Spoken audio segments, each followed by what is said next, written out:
విస్తరణ పనుల్లో భాగంగా తెలంగాణ సీఎం రేవంత్ రెడ్డి స్వగ్రామంలోని ఇంటి ప్రహరీని అధికారులు కూల్చివేశారు. నాగర్ కర్నూలు జిల్లా కొండారెడ్డిపల్లిలో రహదారి విస్తరణ పనులు జరుగుతున్నాయి. ఈ క్రమంలో రోడ్డుకు అడ్డంగా ఉన్న రేవంత్ ఇంటి ప్రహరీతో పాటు మరో 43 మంది ఇళ్లను పడగొట్టారు. ప్రస్తుతం సీఎం ఇంటి వద్ద మరమ్మతులు చేపడుతున్నారు.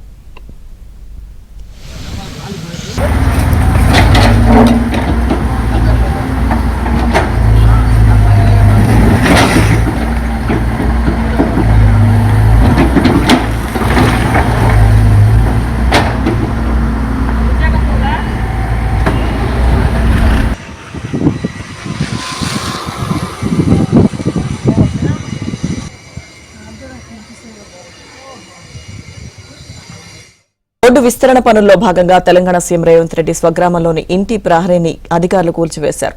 నాగర్ కర్నూలు జిల్లా కొండారెడ్డిపల్లిలో రహదారి విస్తరణ పనులు జరుగుతున్నాయి. ఈ క్రమంలో రోడ్డుకు అడ్డంగా ఉన్న రేవంత్ ఇంటి ప్రహరీతో పాటు మరో 43 మంది ఇళ్లను పడగొట్టారు. ప్రస్తుతం సీఎం ఇంటి వద్ద మరమ్మతులు చేపడుతున్నారు.